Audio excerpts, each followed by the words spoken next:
Okay, so this moment of gratitude goes to Kelsey, Panera, and the sweetest little baby bump that is on its way. So Kelsey is a colleague. She's another SLP who lives here in Virginia, and she's new to my local area that I live in now too. And she reached out and said, "Hey, I'm new. I love PhD and AAC and tiny humans, and sounds interesting, but do you want to meet for lunch?" And I was like, oh my God, I'm going to have an SLP friend because I don't know anybody in Stanton.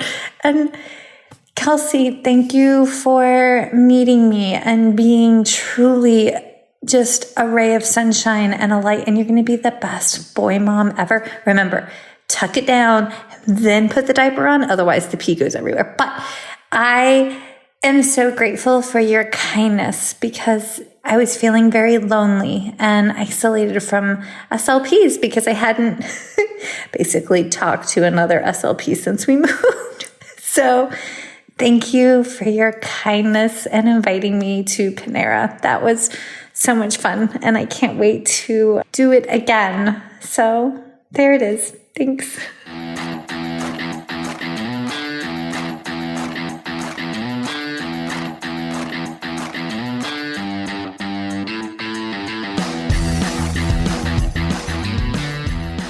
Hi, folks, and welcome to First Bite, Fed, Fun, and Functional, a speech therapy podcast sponsored by SpeechTherapyPD.com.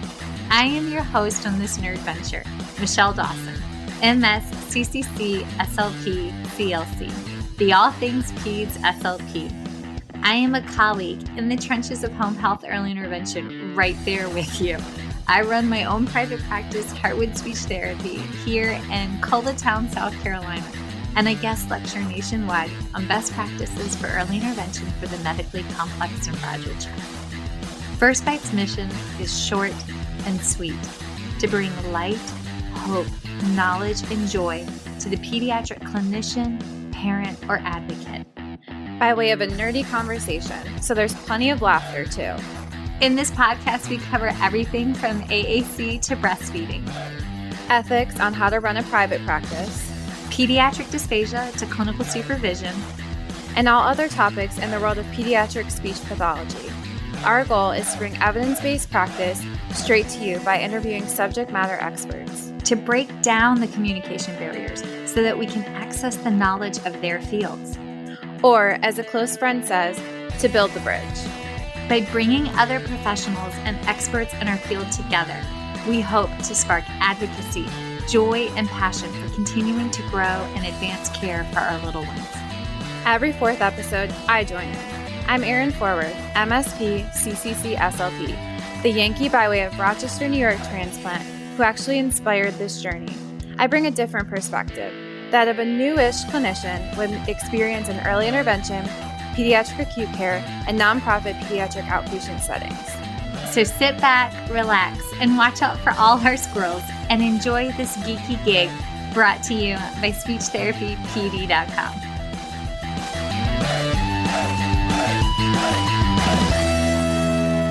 Okay, y'all, I absolutely love today's guest. Her inner light just radiates and she exudes kindness with her confidence. Also, she's just naturally beautiful too. So there's that. But she's genuinely a wonderful human. And I am so honored that we get to spend Dysphagia Awareness Month with the almost Dr. Rachel Arkenberg. She's so close. But when you're on the other side, then you get to come back and I get to formally introduce you as the doctor. But we're talking about something that is vital to keep our profession moving forward. And it's about getting PhDs. It's about getting your doctorate because the standards as they are, we need that in academia, but also we need this. We need souls that love asking the questions and then deep diving into research to find the answers, but then ones that want to carry it back and listen to clinicians. And it's this beautiful circle. And we need that element that is a huge part of our evidence-based triangle. And I am so grateful that Rachel has come back on. Is this your third? I've lost track. Second. Second? Oh my gosh. I feel like it should be your third, but like she's coming back on and we just love her. And so yay. Also, she did bring her sweet baby girl to Asha and I got like to smell her, which is, but like I love how babies smell and I got to meet your mom. Yes. And so all the things. So hi, how are you? Get us caught up to speed, honey. Oh, well, thank you so much for your super kind introduction. I am honored to be here again and so excited. I love getting to talk with you anytime. And so this is great. Yeah, so I am hopefully in my last year of my doctorate at Purdue University. I am a speech pathologist and worked in a medical setting and then came back to school in 2019 and have been working on my PhD ever since. So I'm getting close. Yes. I feel like they should add like an extra P to PhDs earned in the pandemic, like pandemic doctors, like pandemic PhD. But okay, but also super amazing mom life. You said she's eating salads. Can we talk about that? Yes, it's been the best thing ever. So my research, which this is maybe jumping ahead, but I'm studying starting solids and I have a little human starting solids in my house, which is great. She's just thrilled to be eating and sitting at the table with us, and it's the cutest thing ever. Oh my God. I told her before we started, I was like, we were, talking about how quickly it flies by. And I was like, and we've hit the stage where it's like Nerf gun battles. And then I told her how we have a rule, no Nerf gun shooting in the house. So we went running out the door. And because Rocky, Rocky Garcia, right? Rocky was like, Michelle, she's like, you got to get a Nerf gun and shoot him back, right? So like we got mommy a Nerf gun. A little too good of a shot. I definitely took out Bear's carotid artery one time. So we were running out of the house earlier this week and it was like close contact and Bear got excited, trigger happy, and he shot me right in my tootie ta. And like I grappled and he was like, Mom, I hit you in your vagina. And I was like, one, don't ever say that word again. Two, it hurts so bad. Like I can only imagine. Yeah, so like, I mean, I think they need to make moms armor sets like coats for like close Nerf gun combat. Yes. Yes, totally. We're at the grabby phase. So breastfeeding is a whole new challenge now. So. Oh yeah. Oh, I remember that. That hurts. Yes. Especially one day at a time. Yeah, and then they get like a little hangnail, like oh gosh, the little fingernails. Yep. Oh. Yes. Nope. I just had some core memories I wish were just so far away. Oh, that's amazing. Okay. All right. Well, then let's roll into it because we have covered a lot of ground, but can you kind of take us to, and I know we talked about this a little bit when you were first on, but like what made you want to be a speech pathologist? And then how did you hit that shift into pursuing a PhD? Yeah, I think it's always so interesting to hear everyone's journeys to where they are in their careers. So, originally when I was much younger, I wanted to be either a teacher or a doctor. And kind of as I explained last time I was on, I found speech pathology and just fell in love with it. So that was, I was planning to be a clinician. I wanted to work in the schools. And then I went to Purdue and just fell in love with pediatric dysphagia. I went to a couple of great seminars. I took Dr. Malandraki's dysphagia course. And so I was like, okay, I'm going to be a medical SLP. I'm going to work with kids. And that's what I did. I was really blessed to be able to start in that area right after I graduated with my master's. And I was working in inpatient and outpatient medical settings, the NICU in outpatient peds. And I really loved it. But I was getting frustrated, as many of us do, about the lack of evidence. So I felt, especially in the NICU setting, I was trying to do the best that I could by these babies, and I just didn't have all the information I wanted. And when I looked to the literature, I couldn't find it there either. And so I had maintained contact with Dr. Malandraki and kind of had the door open to talk about a PhD back at Purdue. And so I started talking with her and she had some projects that were working with kids that were really interesting to me. And so I, thought about it, prayed about it, talked with my family, and decided that that was going to be the next step, going back to kind of try to add to the evidence of what was there from a clinician's perspective.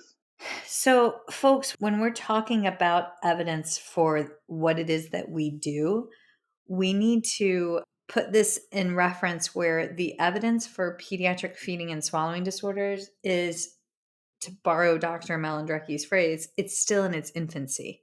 Like we're still, it's so fresh. So a lot of what people are doing, if they may not have that firm of a foundation for their individual treatment methodologies and treatment approaches, which is why we need people that have a question, that want to pursue this, to do this. Also, on that note, I've totally frozen the video feed to accentuate 2 double chins, and I'm staring into the distance, and I'm like, oh my God, that's great. And Rachel, you're just literally going to have to look at my face like that for the remainder of this, because if I go to refresh, it's going to crash. But hi, Vay. Okay. We're going to eventually have to take my old laptop here in for a tune-up, but I don't know when that will happen. We'll add it to the to-do list. Okay. So when you say you were frustrated by the evidence, like what specifically, like what question did you have that like sent you there? Because my first, we've got to do more and we need to do better, was the vibrating of the faces, and everybody telling me that we had to wake faces up. And I'm like, they're awake. Like how much more awake can they be? And that's what started me. That honestly, that kind of eventually gave birth to First Bite. So not a PhD, but it led us down this rabbit hole. So what was it for you? Yeah, that's such a great question. There were like so many things. It was every day there was something new, I think definitely like the vibrating faces was something for me as well. Yeah, there were a lot of people doing things that just didn't make sense to me. And I couldn't find the evidence to say yes or no, it made sense. But based on physiology, it didn't make sense. So, that's one aspect. But the thing that really, like, the question that I had was actually a little bit different. It was related to the relationship between feeding disorders and communication disorders. Because I would see these kiddos in the NICU, and then I would see them follow up an outpatient, months later and years later, and would see all this co-occurrence. And these weren't kids like with syndromes where we would expect them to have disorders in both domains. And that was actually the question that led me back for my PhD, was trying to look at the relationship between swallowing and speech and language. And so that was kind of, like I said, I had many, many questions, but that was the one that I really couldn't find anything on, and that knew I would be able to work on it here at Purdue. So the question that I have, that if we're going to speak it into the universe, I want to know the role of AAC in PhD treatment. Yeah. Like because I use them intimately in treatments, because the children that I see have both. But how do I do a better job with that? And I can't find it. And that question is too broad. That question is, you have a question, but then when you go to do a research project, don't you have to like super narrow it down, like to like a nanobyte in comparison? It's been so interesting. I think so many of us clinicians have so many questions. And then the PhD process is really teaching you how to be a scientist. And that's so different. And I think your point is something I'm still learning all the time, is like, so, we have these really super interesting questions, and then how do we actually get reliable information to help us answer them? And often that is like taking 15 steps back and making it very small and measurable. And that was initially very frustrating to me, because I was like, no, I have these big questions. And it's like, and thankfully in your PhD, you have a group of mentors, and they all, over and over again tell me, okay, scale it back, scale it back, scale it back. We have to start somewhere, and then you can build. But yeah, you're right. You have to make it a much smaller chunk to start with. Yeah.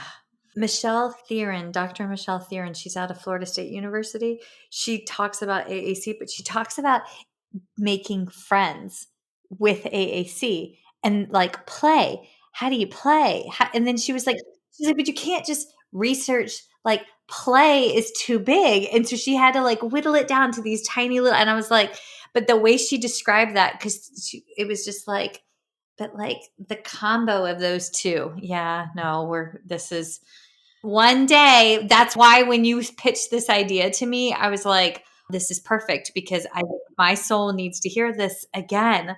But I only know academia from the world of, in the perspective of undergrad and grad school, right? So like, I don't know what does it actually look like to get a PhD in dysphagia? How different is that? What a mind shift is it? Yeah, I think that's a great question, and one that I like definitely didn't know how different it would be going into my PhD, and I have like since learned that. Because I think like so many of us SLPs are so motivated to learn more, and we're very like oriented toward excellence and achievement, and so a PhD can kind of feel like a next step sometimes when I hear people talking, but I think I've come to think of it as kind of just a different path. So they work together beautifully, but it's a very different kind of training. So like I said a little earlier, it really is a scientific degree. And so you're, using all this clinical information you have, but you are at the end of the day learning how to be a good scientist. So it's kind of crazy because, thankfully I still do get to spend time in the clinic and work PRN, but like my day-to-day work looks much more similar to my biomedical engineering husband's work than it did to like, my mom who worked in a school and what I thought I would do as an SLP. So yeah, it's a totally different focus. And I think I didn't quite realize how different it would be, but it's all in service of our learning and profession. It's just that, like I was saying before, you have to learn all these scientific skills to be able to answer our clinical questions. And so it's a lot of background work before you can get to the really good stuff. So in the world of our fields, I know that there's clinical science doctorates, there's SLPDs, then we have some that pursue educational doctorates, and then some are the PhDs.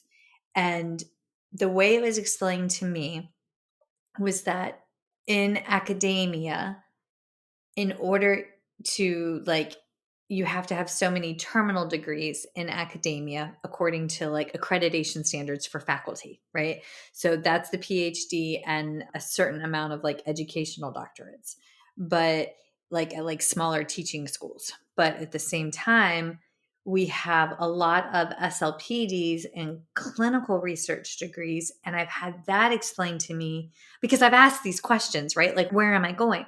And they talk about like how those degrees are more for clinicians that want to engage in research, but it's a far different than a PhD, which is a researcher that like wants to maybe engage in clinical. Is that like a fair, am I butchering that, Rachel? Like, where are we? I think that's consistent with what I've heard. And I have to, to be honest, I didn't go down a lot of routes exploring options. I had done research before. I knew I liked it. And so, I didn't really explore the SLPD or EdD. I just went for the PhD. So, I may not be the best person to explain the difference. I will say that in the PhD process, it definitely is the scientific training is the primary portion. And then you can use that scientific training toward clinical questions, toward other, I know people with PhDs who are in clinical positions, and it doesn't completely limit you to academia, but it is geared toward like scientific research. I'm at an R1 research institution, which there's different kinds of universities, and that one is very research focused. So, my PhD experience is always through that lens of, I'm at a research institution and I'm being trained in research. And so there is definitely variation in different programs, but that's my experience. Okay, so R1, I had not heard of the difference between a teaching institute versus like an R1 or an R2 until I went into faculty. And I was playing along and nodding. And then finally I was like, Dr. Burns, I don't know the words that you're using in this moment. You're going to have to translate for me. And she graciously agreed to explain. Like an R1 is like the highest level researching facility, like program, right? Yeah, it's interesting that, like you said, there's a whole different world in academia, and I didn't know anything about that going into my PhD, and I'm still just kind of beginning to learn about all that. But yeah, an R1 there's this thing called the Carnegie classifications, basically how they classify universities. And R1 universities are, like you said, the most research intensive, and there's like different specifications for that. So I think they have to have like a certain number of research-based degrees. They have to spend a certain $1 million of research every year, et cetera, et cetera. So different institutions meet different like qualifications, but often those R1s are going to be your really big schools, like, places that have the budget for that. Yeah. Yes, I went to smaller schools. We were a little more intimate. We were not there, but we made it.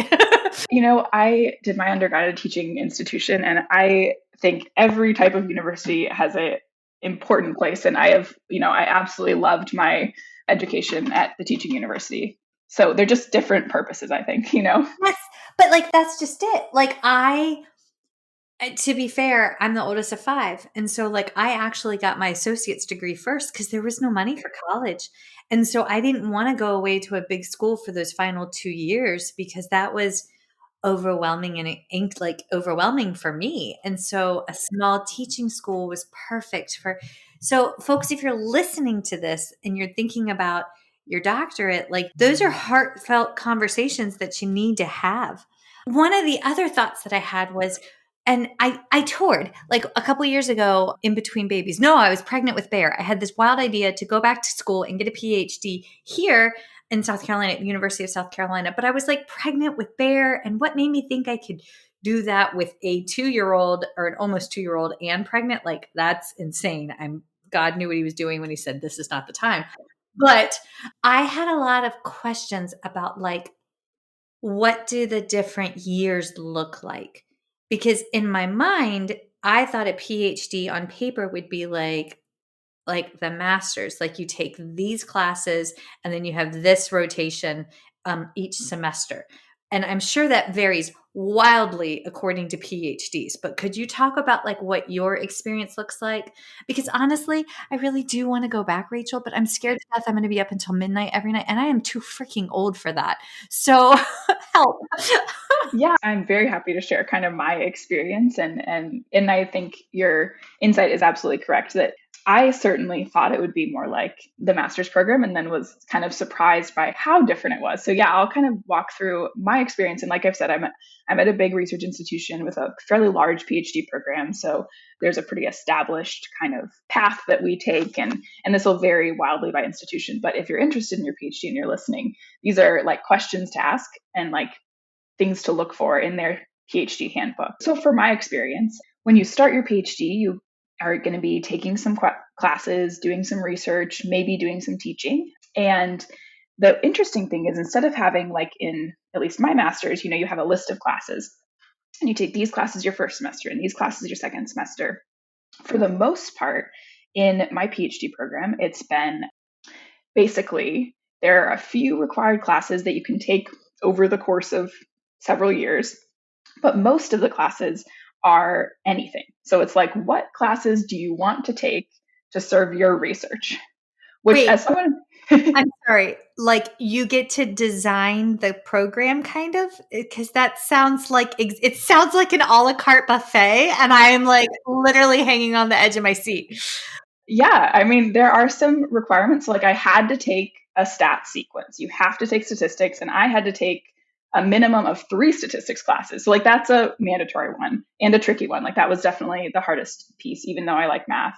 And I had to take grant writing and scientific writing. So there's some like basic classes that you have to take. There's no necessarily like, it's not like you have to take this in fall semester of your first year, but there are those kind of standards. And then after that, yeah, it was pretty much a la carte. I could look at classes in our department, and actually I had to take a lot of classes in other departments just because they want us to be well-rounded. So like I took a class on human motor development in kinesiology that was all about infant gross motor learning. Oh my God. Amazing. Oh my God, that so jives now. Oh, because that was what we talked about the last time. How Rachel. Oh. Yeah, so it's really cool. I mean, I took a class on human nutrition across the lifespan in nutrition sciences, and I took a class on family structure and how family structure influences health outcomes. So it's really neat that you can take, and some of my peers are taking classes on neurophysiology of aging and gerontology, and we can take classes across the university, even in the med school. Really, whatever is important to our learning, those can be those elective classes, which most of my requirements were electives.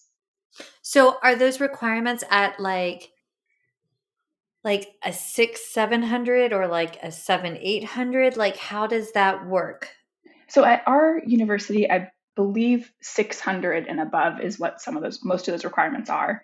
And so you take a lot of seminar classes. It's a lot of like, for me at least, a lot of classes with 5, 10, 15 people in it. You're doing lots of discussion. So I really loved taking classes as part of my PhD. And I was really excited to finish that because it was like, another check mark. But then once I did, I finished my coursework in the first, I think, 2 years. And then I was like, wait, I don't have it. I can't take any more classes. It was kind of sad. I would have been sad then too, because I love, yes. Okay. Your kind of first few years you do, at least for me, I did most of my coursework in the first 2 years.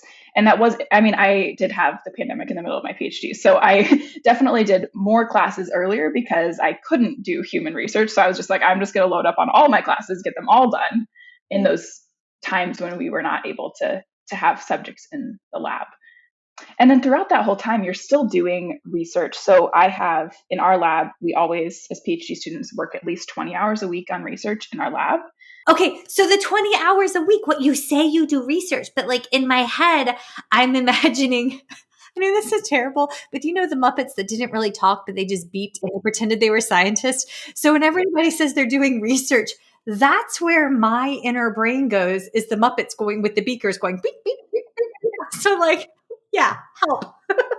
Yeah, so I can give you kind of a like day in the life in the lab. And this is going to really depend on what type of research someone's doing or what their lab is like. But for me, I am in a lab with a good amount of undergraduates, a wonderful PI, Dr. Malandraki, who's very involved. And so we kind of go through different seasons. Is she a private, I know who Dr. Malandraki is, but it sounds like private investigator. And like that takes a whole nother spin on Dr. Malandraki. I forget sometimes and use all this jargon, which I apologize. I try very hard not to. But when I start talking about, my day, it comes out. So PI is primary investigator. So the lead investigator. Yeah, I don't know. Now I kind of see her in a Carmen Sandiego outfit, and now that's amazing. So, please tell her that she's officially Carmen Sandiego of dysphagia. Dysphagia Carmen Sandiego. That's amazing. Yes. Okay. So she's the primary PI. Okay. Yes. So we have a lab space, and so if we're in a season like right now, for example, I'm preparing to start data collection. So I'm trying to get everything ready to start collecting data on this project. And so I am, writing protocols. I'm uploading things to like file sharing sites to make sure that all our collaborators can access them. I'm like trying out different softwares to see if they'll work. I'm ordering equipment, lots of kind of random things. And then once people start, participating in the study, I'll be doing Zoom calls with families or having people in lab, collecting data. And along the whole way with all of this stuff, we also have a bunch of undergraduates who I'm training and teaching. And, so right now, like we haven't started the project, but I want them to know how to analyze the data before the data is coming in. So they have a bunch of practice data that they're working on. And so, I'll set them up on a computer and be like, okay, teach them how to do the analysis, and then they'll practice for a while and I'll come back and check. And so it's just kind of a lot of little things that add up to big things. And then we'll go through seasons where it's a lot of, I just finished up a bunch of projects. And so for a while I was doing a lot of writing. So it was like, I've already collected all my data. So when I say I'm doing quote unquote research, what I'm really doing is sitting down at a computer, looking at my data, graphing my data, writing about my data, reading, a lot of reading to try and put it all in context. So it's a pretty varied day, but it all is kind of in pursuit of those projects. All right. So you were talking about sitting there and then you're reading and you're absorbing like a ridiculous amount of how to write. So are there like journals or resources for like how to write these data samples? Like that's a very novice question. I'm slightly embarrassed. I don't know that, but. No, that's a great question. I think it's actually a really complicated question. Improving my scientific writing has been one of the things that has been the hardest of my PhD, because there isn't a whole lot of this is how you do it. So I am blessed in that I am at a university where they have a scientific writing course in our department. So legendary researcher in DLD, Dr. Larry Leonard, teaches that class. And he's been, I don't know, NIH funded and a professor for years and years and years and years.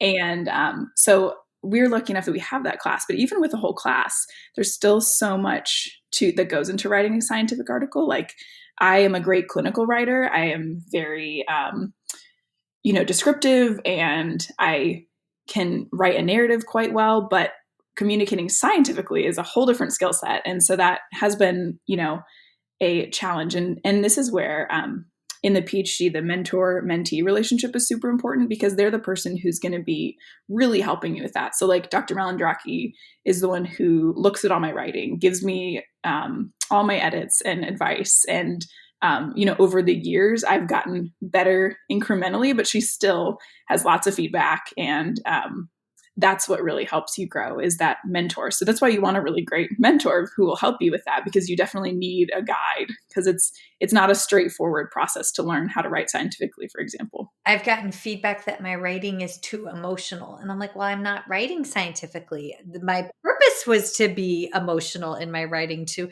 But like, we just took on a project, which I don't know if they'll be approved, but we submitted a couple of journals to the Journal of Speech, Language, and Hearing Science for pediatric dysphagia in the public schools, Ph.D. in dysphagia in the public schools. Hasn't been updated in 14 years. And Dr. Goza was like, let's do it. And I'm like, right? So we did it. But the feedback at every turn has just been so overwhelming. But I have never been trained. So like, that's huge. But it also, having a mentor, folks, if you're listening, don't just seek out a mentorship for one aspect of your career. Find mentors for different aspects. Dr. O'Donoghue at James Madison, who was retired chair there, like, I reached out to her back earlier this year and was like, I need help learning how to engage with my distance ed students better, because that's hard, like, to create buy-in when they're, just talking into a computer. But like, there's a mentor for this. So yes. And I think an aspect that makes a PhD really different than a clinical master's program. So like, in your clinical programs, you have a cohort of people and you're doing similar things. And you have lots of maybe clinical supervisors, but in your PhD, at least in my experience, you aren't relying as much on the other PhD students. It's really you and your mentor. And they're the ones who are kind of guiding you through every step of the way. And that can be really wonderful and really challenging. I think every single PhD student I know has, their mentor becomes a super important person in their life. And it can be tricky because, they're busy and you're busy, and they're kind of in charge of your progression the whole entire way. And so you want to have a mentor who you can work well with. And I think when we think about applying to master's program, you're applying to a program.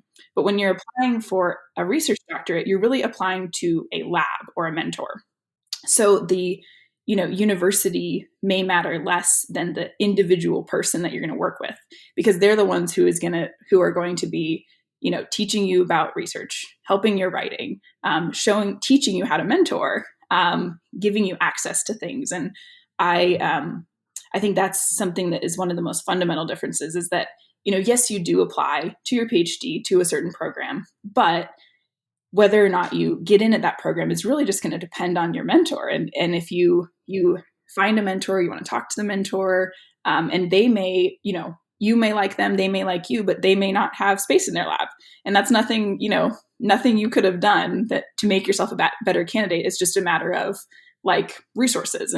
And so that's a really different piece of the application process, is it's really all down to what that mentor has resources for and whether or not you guys are a good fit together. Dr. Norman gave me advice when I was starting to look, and she goes, yes, you want to apply, but first hold the conversations with the labs. Yes. Because you don't want to go through the in-depth application process if they don't have, or if they know the funding's going to run out. Mm-hmm.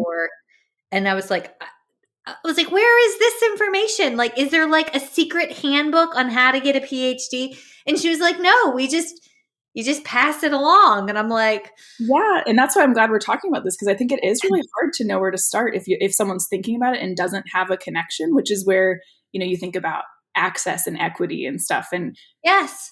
Like I have the extreme privilege of my dad has a PhD. And so he's the one who told me, find a mentor, and I would have had no idea. And so, that's why I wanted to talk with you so that we can kind of pass this type of stuff on to other people, because it is a confusing world, and there's a lot of politics and a lot of do's and don'ts. And I think this is one example of something that I never would have known if it hadn't been for having having a dad who knew this.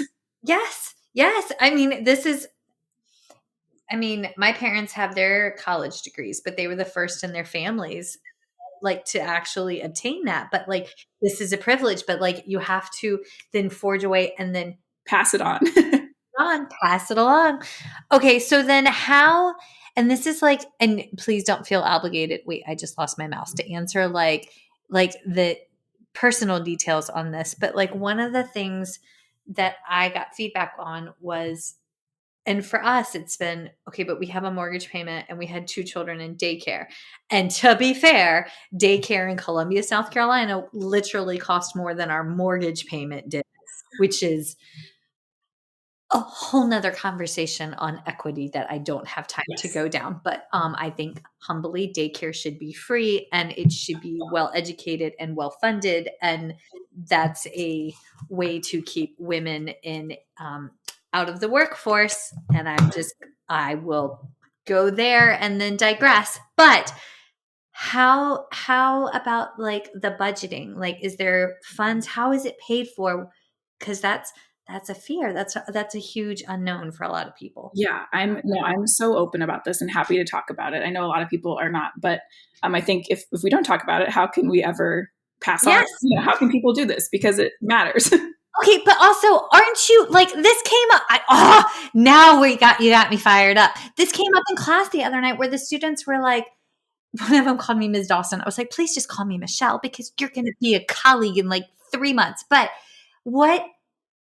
They're not given advice on a competitive salary for a CF. Why do we not talk about that? Because men talk about it. So why? Because I have a Tootie Talk, are we not allowed to talk about competitive starting salary? Just going, okay. And I think we do need to talk about money, and our field is not great at it. So I'm happy to start here. Yes. But something that coming from, knowing people with PhDs, and a piece of advice I was given was, you should never pay for your PhD. You should only go do your PhD if it is paid for. That's kind of the expectation. And often, you are working for that. So for example, I had a fellowship for my first part of my PhD. And so that was when I applied, they submitted all my stuff to the whole university, and I happened to get selected. So that was a wonderful gift that I, had my first couple years paid for with a stipend. And it was just a fellowship. Most, I would say, people become research assistants or teaching assistants. And in that way, you are working in order to, have a stipend and pay for the PhD. But I don't know anyone who's paying out of pocket for their PhD. That really is not the model. And so that's something that if a place doesn't have funding for you, I was given the advice of, if they don't have funding for you, that's not the place for you. And so I think there's a bigger conversation to be had here that a lot of universities are having right now about what is fair funding, because I'll be completely honest, I think I took a $30,000 or $40,000 pay cut to come get my PhD. And so, and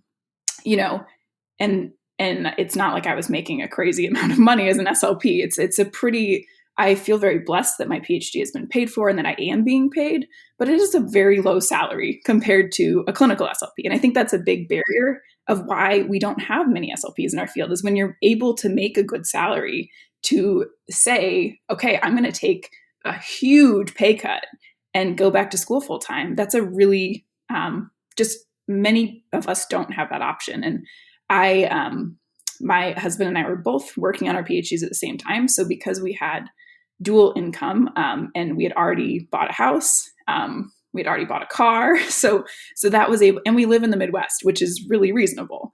And all those things made it feasible for us financially. But I think that's a conversation that universities are starting to have, and our profession needs to have, is if we need people with PhDs, we need to be able to afford to get our PhDs. And that was ultimately, it was like, okay, you could do this, but one, it wasn't a field of research I was passionate about because it wasn't in dysphagia, which is nor anything close to AAC. So if it has nothing to do with that, that was a barrier.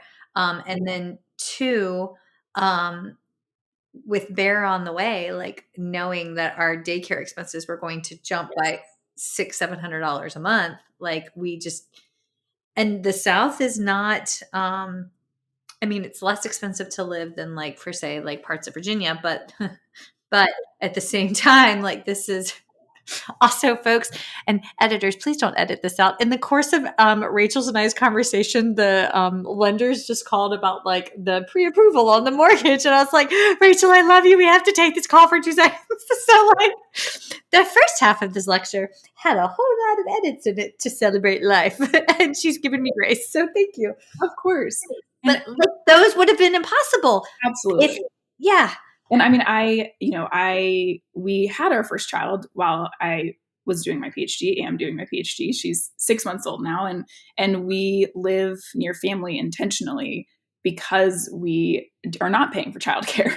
And there are new things where, like, for example, now I'm funded by the NIH, and they do have a childcare grant that automatically comes through my fellowship, which is wonderful. And it's a new thing in the last couple of years. And I think there's increasing awareness. Now, the childcare grant is not anywhere near enough to cover what daycare would cost here, but it is a start. And I mean, Purdue also has every semester, there's childcare grants for grad students that you can apply for. And so people are starting to talk about this more, and it is on people's minds, but these practical reasons are not kind of extraneous to the PhD process. I think they're really central, because if you can't afford to go for a PhD, like if you can't afford to live, you're not going to do it. And I think, we need to really be thinking about it and talking about it. And it's not wrong for all of you listeners who are thinking about your PhD to be asking those questions and looking for that information, because those are really important as you're weighing your decisions.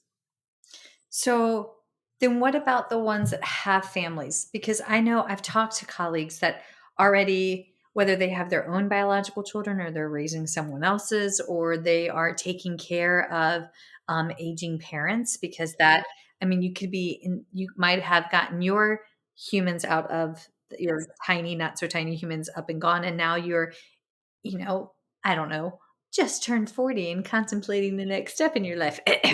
But when there's those variables, I worry about on my end, the time and the age in my career. Like, and that's a very candid, honest raw. Like, I want to work another 25 to 30 years. Like, that's my goal. I'd like to retire by I'm 70. I don't know what I'm going to do. I can't imagine not being a speech pathologist. God help us all.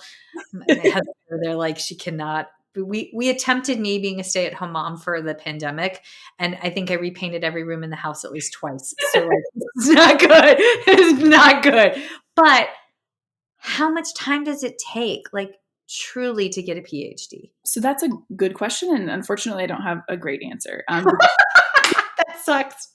It really depends on your program and your mentor. So, for example, I'm at a research institution and I'm going full-time. It is absolutely a full-time job, maybe more than full-time. And with the pandemic and maternity leave, I'm probably it'll be about 5 years total. But I've been working full-time in it for most of that time. Now I know other people who have had programs and mentors that have been willing to do part-time work. And that's what really comes down to talking with that mentor of, is this realistic? And for a program like I'm in, it just wouldn't have been realistic. It really is a full-time load for multiple years to get done. And I mean, the good news is I'm not going into debt. I am being paid to do it. So it is my job. I'm just making less money than I would be in the hospital. So it's, things to consider, but it is a large undertaking. And I think talking with your mentor about what's reasonable. I know I talked with Dr. Malandraki at the beginning of, okay, what time frame do you think is reasonable? And, what kind of flexibility do we have? All these things. And we set that out at the beginning. And I think it's been really helpful and accurate for my situation at my university. So that's the conversation to have with those potential mentors is, could I do this part-time? Could I do this, over while I'm working? And I think a PhD in particular, it is hard to do part-time because it's designed to be full-time in a lot of places. Like, for example, at my university, it's absolutely, I think every single one of us are doing it full-time. But that's not the case for everyone. I know other people who have different schedules. And so it can be done. Because, I enjoy working full-time. So and I work multiple part-time jobs that somehow add up to several full-time jobs. I'm not quite sure. And it's so funny when people are like, so what do you do? I'm like, well, which day of the week are you asking about? Because that's a different, this day I do this day I do this. But that to me has been a concern. Also, the trickle over after hours, with families that, there's a hard stop where you have to be able to walk away and be present. And when I was a grad student, there was no trickle over. It was late night hours studying on the weekends for hours. So is that still a thing, or is there a better boundary there? Well, I would say that's super personal. The PhD, one of the really nice things about it, and not nice things, is that it's ultimately flexible. So there's no like I said, you're choosing your classes, you're making your own schedule. It's kind of up to you. If you want to power through and finish faster, you can. If you want to go slower, you can. And so for me, because I worked between my master's and PhD, I was I do not, I need my evenings and weekends for family. And so I set a pretty hard boundary for myself that I'm going to work working hours and then I'm going to stop. And I think the tricky part about the PhD as opposed to the master's is in the master's, you have a to-do list of, doing this SOAP note, studying for this test. In the PhD, my to-do list never ends. It is years long to-do list. And so you have to terrifying. I know. And literally some of my things are okay, work an hour on this thing that is due in 18 months. And so the timeline is very different. And so you are the one who's determining what you're working on. And so I kind of made myself a boundary that okay, these are my working hours. And of course there are times in the PhD when we're in a really heavy data collection season where there might be weeks where it's okay, this child is flying in from Texas who has CP and they can only come on a weekend. So I'm going to work that weekend. And that's a decision that I've made. But on a week-to-week basis, I really try to keep it in working hours. And I think some people do not. They work 80 hours a week and that's what they want to do because they want to finish faster. And I've just decided I want a life. And so I'm going to try and keep those boundaries as much as I can. And of course, there are seasons where I can't, but most of the past few years, I really have only worked during working hours. Send that vibe my way as I'm presenting tonight. And honestly, I think 2 to 4 nights for the last 3 or 4 weeks, I've been scheduling meetings after hours at 8 o'clock at night. But 8 o'clock, I can tuck the kids into bed. We can do family prayers and then I can hop on a call. And I'm we're so close, just a little bit more. And then we're on the other side of this volunteer project. And yeah. And that is the beauty of the PhD is it's very personal, but that's also, it matters who your PI is and what they expect of you. So that's a conversation to have with them as well. That's good advice. Yeah. Yeah. But also your person cares about people being as a human. Yes. And that's huge. The amount of love that she emanates is just, most excellent. Okay. All right. I'm going, because Rachel is this phenomenal person. She gave me the most detailed outline for today. And it's like goals. I wish I was this organized as I'm sitting over here looking at all of, all right. your current research. What I know you haven't like totally published and like we're there, but what are you doing? Cause it is Dysphagia Awareness Month and this is the yumminess. The exciting part about getting further in the PhD process is you get to do more of what you're interested in. So at the start of the PhD process, oftentimes you're working on things that are already ongoing in your lab so that you can learn things, right? So like, coming onto a project and learning the methods and observing and taking on portions of it. And then when you get to your dissertation, that gets to be more, what do you want to do?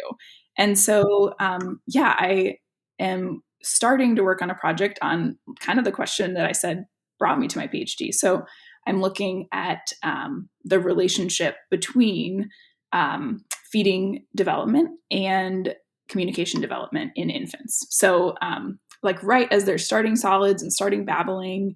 And so I, am just starting that. So I don't have any data to share with you, but it is exciting. I've worked my previous projects were in older kids, kind of learning the methods, and we found that in 7 to 12-year-olds, there are some links between language skills and feeding and swallowing skills in typically developing children and in kids with CP. And so now I'm kind of taking that back to a younger age range.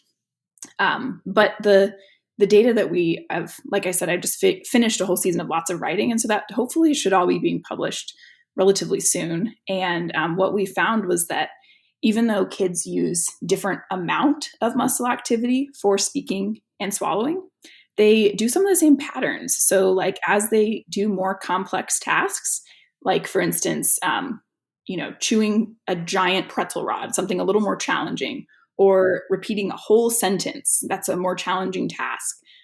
They use more muscular effort in the same way for speech and swallowing. So they may use different amounts, but they're showing these same patterns as the tasks get harder. So that was kind of my last project and really interesting. How did you measure the muscles? So we used surface electromyography, which are these little sensors that go on muscles and they measure electrical activity. So when your muscle fires, there's a electrical burst. And how did they not eat them? I'm so sorry. My mom mode. I'm like, but how did they not get how? So this is where we were working with older kids. So they were 7. So yeah. And they were like, we put sensors right around their lips and then on their submental muscle region. And so we did lots of coaching and they got to touch them and see them on a little stuffed monkey. And so these are the things in research that you learn, like, how do I get children to not mess with $1,000 sensors? I want to take that class. Okay. So you asked what I do on a daily basis. So some days were, okay, how could we put these sensors on? And yeah, lots of problem solving. But yeah, we found some really interesting results from that. So that's going to be being published here soon. And then, like I said, I'm going to be doing a different type of study, but also looking at communication and swallowing in those littler kids. So I'm excited to see what we find. So I want to learn more about the evolution of mastication and how that ties in with cognition. Yeah. Because there was some research, and I think it was published in Dysphagia a while ago, from Dr. Reva Barwelly. She's the woman that created Savories, those transition crackers. So she partnered with a woman, I think it was at a University of Washington or University of Oregon. I'm butchering this. But they specifically looked at mastication and food preferences for children with Down syndrome. And it was really, really fascinating how the preferred food group was like a smoosher, like a, right? That's interesting. Yeah, y'all can't see. I'm like making the face while like the different eating style. And so that was what they found, but it made sense like on my end as the clinician that have worked with a lot of patients that have Down syndrome and they prefer that like ITSE level 5 consistency. What they found, but then they were talking about the evolution of mastication and cognition and they broached on it, but like it didn't deep dive there. But I'm kind of like, but that makes sense that you gain mature mastication patterns when you're like school age, not in our infancy, that it makes sense that you're going to have a cognitive growth there because you're starting That's a whole nother stage of cognitive. You see what I'm saying? Oh yeah. And I think that's a super interesting question. I think what you said just kind of highlighted kind of the nature of research of like, they looked at that specifically in one population in Down syndrome. And I think that's kind of like what what we talked about earlier of like dialing your questions back. It's like, we may be interested in like, okay, I want to know everything about the development of mastication, but like, where are we starting? And oftentimes looking in one population or in just typically developing kids is a place to start, because it gives you a mechanism, a physiology. You can look at, okay, we know these things about Down syndrome. We know, we can easily identify these kids because they have genetic markers. And so then you can make a study, and that's kind of the first step. And then the next study maybe is a different population or is typical development. And research is a very, you have to be very patient because the rewards come much longer. So, for your idea of looking at cognition and mastication, it might be like multiple studies over many years to try and answer that one question. But it's worth it. And that's why we do what we do. Okay. So then what about the first one about feeding an AAC? What if we were to look specifically at a neurodiverse population and their access to a robust communication system on a speech generating device, and how that positively or negatively influences their multidisciplinary, caregiver-driven, child-led feeding session, right? Yeah, it'd be super interesting. I mean, I can, because I'm being trained in this now, I have a million questions of what outcomes are you measuring and what I know kids. But I think that's a wonderful place to start. And that's why we were talking about mentors. That's where you need that research mentor who can look at that question and be like, okay, here's the nugget of what you want to learn. And now how are we actually going to reliably measure that in which kids and the years of experience really do help. Like, I come up with so many questions in my committee, because in your PhD, you have a committee of multiple people looking at your stuff. And, I have a kinesiologist and a nutritionist, and obviously Dr. Malandraki is a speech pathologist, and I have a statistician, and they each come at the question from different ways and are like, have you thought about this? Have you thought about this? And that's really how like I'm learning to ask the right question. And so that's why you do go to school to get a PhD, because it's like there's so much to learn and think about, and it's exciting but overwhelming. I'm taking this all in and like, okay, but we could do this. Another idea I have is, what about the language that happens at the busy juncture points on a playground? I mean, we talk about like communication boards, that's a step, but like having communication in the moment. And like, what if all playgrounds were universally accessible? But when we say that universally, like take into account also like our friends that have vision and hearing deficits. I'm gesturing towards my ear, a little bit of anomia today, but like, yes. You just get me so excited. I'm all ignited. Yes. Okay. I feel like there's more on here that,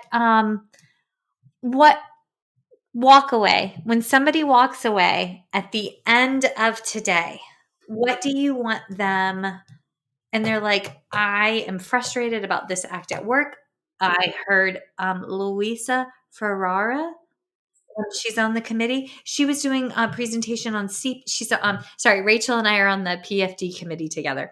But Louisa is on, and she was doing a presentation at ASHA on CPAP and like why her body of research and what she has garnered says we don't feed infants and toddlers and children that are on CPAP, right? And her counterpart was someone who felt differently, right?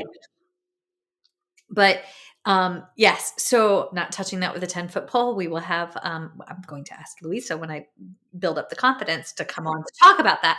But she also was somebody at some point in time was like, no, I got to go back and get my doctorate. So like, what is your pearls of wisdom if somebody's on the fence right now? Yeah, I would say my big takeaway is like, I wouldn't think of a PhD as a next step for a speech pathologist. I would think of it as a different path. And it's super interesting and, important, and we need people doing this research. But I think learning as much as you can about the process and about the reality of it is important as you're considering. So talking with a mentor, looking at financials, thinking about all these different elements of your life is my biggest pearl of wisdom, is that, this isn't just like a master's 2.0. It's a very different animal. So it's a different way of thinking, and it really is scientific training. And so if that's something that you're interested in, talk to a mentor, talk to several mentors, visit their labs, read PhD handbooks on people's websites. Those really tell you the architecture of each program, and just try and get in conversation with people who have done their PhD, are doing their PhD, and try to help you determine if that's really the right fit. Because there's lots of ways to be involved in research, and the PhD is, I would say, like a very scientific way of getting your own scientific training. But if you want to be involved in research, I know in our lab, we often need clinicians for portions of our projects. And so that can be a way to get your foot in the door and kind of see, okay, do I really like this? Am I really interested in this? So yeah, just talking to those mentors and people in the field in academia before you jump all in and dive in, I think is a great place to start. Excellent. So what are you going to do when you graduate? That is a great question. When I came into the program, I was convinced I was going to go back to the hospital, back to the clinic, maybe do clinical research. And then throughout the process, my favorite part has been teaching. I really love teaching and mentoring students. So I don't know exactly what that's going to look like, but I could see myself being a professor at a teaching institution, supervising, doing a variety of things. I think I'm not sure what that is going to look like, but I definitely want teaching to be a part of it. Beautiful. And a lab. Head your own lab. Maybe not like, but you have so much there, and it'd be so awesome to watch you teaching and then having them in the lab and like guiding that. I feel like, God has opened the door each step of the way. I never planned to get my PhD. I never planned to do any of this. And it's like each step, God has shut doors and opened doors. And I really believe each step of the way, I'm going to know what comes next. I don't know what 5 years from now looks like, but hopefully I'll know what the next step makes sense to be. How I get that in my soul. Yes. Oh, my friend. Okay. Well, thank you. Thank you. Thank you. Okay. Wait, love money. At the end of every episode, we talk about a little bit of love money. That's what my grandma called it. Love money or mad money. So if somebody is listening and they have a little bit of love money or mad money laying over at the end of the month, where do you recommend that they could donate to or share? I think Feeding Matters is the first one that comes to mind. I work with pediatric feeding disorder. And so, they have done such great work with advocacy, with support for families. And I think that's a wonderful place to start. Another one that's, as a scientist, very near and dear to my heart is Dysphagia Research Society. That's really the premier scientific group studying swallowing. And so donating to that group enables scientists like me and my mentor to keep doing the projects, because we can't do these projects without funding or places to publish or conferences to go learn at. And so those are two organizations that I think come to mind first. Excellent. Okay. So you heard it. If you've got extra mad money or love money, Feeding Matters and Dysphagia Research Society. And I love them both. So huzzah for this. Rachel, if somebody has a question and wants to reach you afterwards, how can they contact you? My email is always open. I think people don't realize that about people in research. We really like to hear from you. If you need a copy of a paper, if you have an idea, if you have a question, reach out to me. My email is hahnr@purdue.edu, and I will be happy to get back to you. I, never hear from as many people as I'd love to. So please email, and I really will respond. Yay. Okay. And if you email me or Instagram me, I will get there, but it might be 2 months. So bigger audience than I do. Not that many people are reading my publications. No, this is normally it's honest to God, it's all skisha. So South Carolina Speech Hearing Association. We've been working on baby nut initiatives. So people message, and it's all skisha stuff. But we are going to make it better. Y'all couldn't see that, but I was fist bumping in my hand because yes. I'm sorry, they have non-licensed individuals acting as early interventionists who feel that it is their job to teach people and caregivers how their child should eat. And, they might have a bachelor's degree in anthropology. Yeah. That's our skill set matters, people. We need to yes. support. Yes.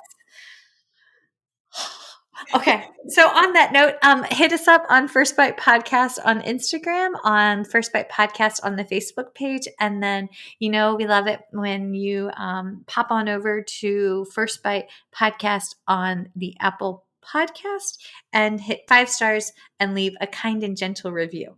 Rachel, thank you. Thank you. It is a joy to be here as always. Feeding Matters guides system-wide changes by uniting caregivers, professionals, and community partners under the Pediatric Feeding Disorder Alliance. So what is this alliance? The Alliance is an open access collaborative community focused on achieving strategic goals within 3 focus areas: education, advocacy, and research. So who is the Alliance? It's you. The Alliance is open to any person passionate about improving care for children with a pediatric feeding disorder. To date, 187 professionals, caregivers, and partners have joined the Alliance. You can join today by visiting the Feeding Matters website at www.feedingmatters.org. Click on PFD Alliance tab and sign up today. Change is possible when we work together. That's a wrap, folks. Once again, thank you for listening to First Bite, fed, fun, and functional. I'm your humble but yet sassy host, Michelle Dawson, the All Things Peds SLP. This podcast is part of a course offered for continuing education through speechtherapypd.com. Please check out the website if you'd like to learn more about CEU opportunities for this episode, as well as the ones that are archived. And as always, remember, feed your mind, feed your soul, be kind, and feed those babies.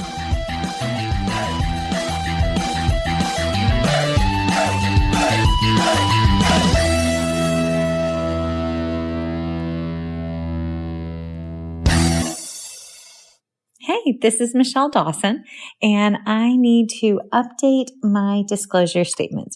So my non-financial disclosures. I actively volunteer with Feeding Matters, National Foundation of Swallowing Disorders, NFOSD, Dysphagia Outreach Project, DOP. I am a former treasurer with the Council of State Association Presidents, CSAP, a past president of the South Carolina Speech, Language, and Hearing Association, SCISHA, a current Board of Trustees member with the Communication Disorders Foundation of Virginia, and I am a current member of ASHA SIG 13, SCISHA, the Speech Language Hearing Association of Virginia, SHAV, a member of the National Black Speech Language Hearing Association in Basla, and Dysphagia Research Society, DRS. Additionally, I volunteer with ASHA as the topic chair for the Pediatric Feeding Disorder Planning Committee for the ASHA 2023 convention in Boston, and I hope you make it out there. My financial disclosures include receiving compensation for First Bite Podcast from speechtherapypd.com, as well as from additional webinars and for webinars associated with Understanding Dysphagia, which is also a podcast with speechtherapypd.com. And I currently receive a salary from the University of South Carolina in my work as adjunct professor and student services coordinator. And I receive royalties from the sale of my book, Chasing the Swallow: Truth, Science, and Hope for Pediatric Feeding and Swallowing Disorders, as well as compensation for the CEUs associated with it from speechtherapypd.com. So those are my current disclosure statements. Thanks, guys. The views and opinions expressed in today's podcast do not reflect the organizations associated with the speakers and are their views and opinions solely.